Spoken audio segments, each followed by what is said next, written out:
Hey everyone, welcome back to the channel. Thank you for tuning in. It's great to be here as always. You're watching the VSO Gun Channel. Happy Monday, everyone, and it is a happy Monday because I have some news that will do your heart some good and start your week off right. Do you guys remember last week when I did a series of videos on the fact that Gavin Newsom, the face of gun control hypocrisy himself, was on the Shawn Ryan show and was gifted a handgun on air. He was gifted by Shawn Ryan a P365X Macro, the California compliant version of that handgun.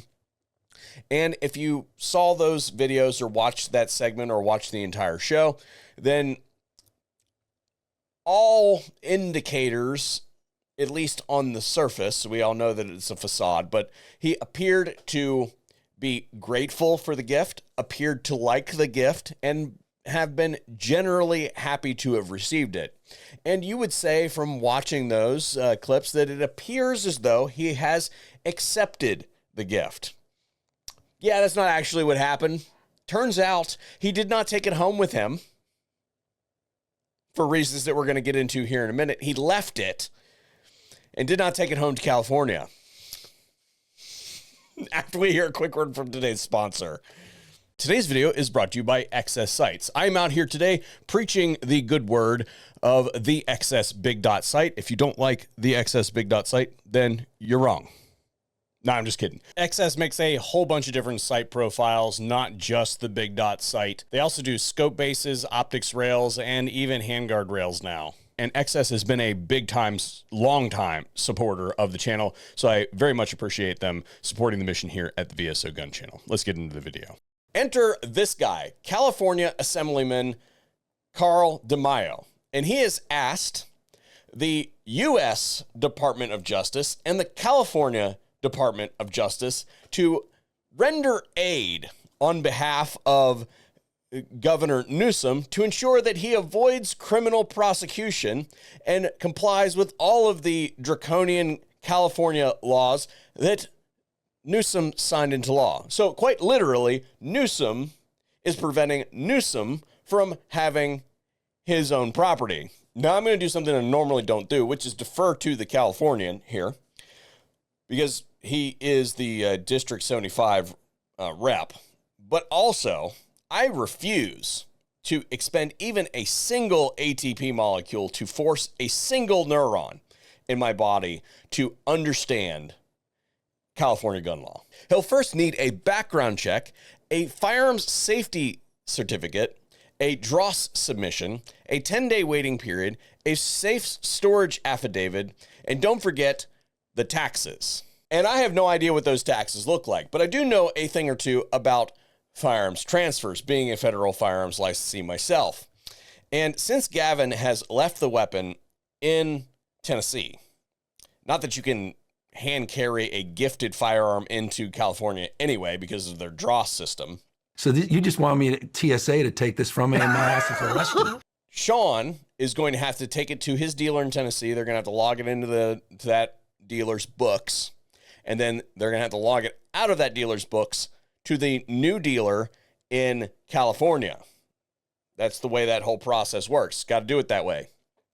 And then Gavin can go through all of that process. But remember that Gavin, being the governor of California, has to report that gift. Ready for this? This is an action. I got to report this gift, man.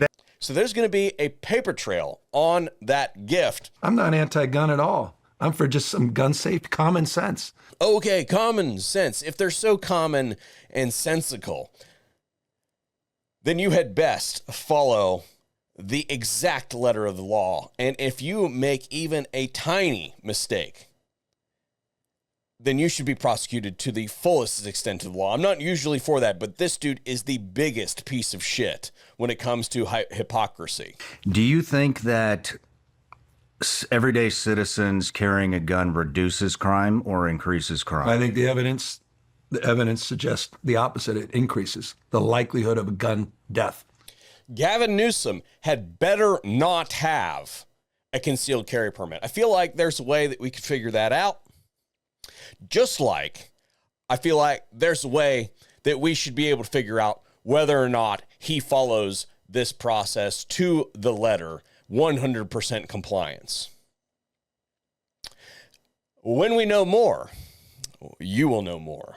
Now, in my previous video, I mentioned that I wish that Shawn had taken the opportunity to press him a little bit more on the Second Amendment stuff, because there were multiple instances where the governor straight up lied to Shawn's face, and Shawn just kind of like allowed him to roll all over him. And it's unfortunate. I wish that Shawn would have been a little bit more on the ball and had some statistics ready to refute some of the governor's positions, because that's what these people do. They lie through statistics. They very carefully craft how they frame what they are saying so that it fits into a narrow band of truth based on the framing that they have provided. But once you take that frame apart a little bit, it becomes clear that everything that the man said is just factually untrue.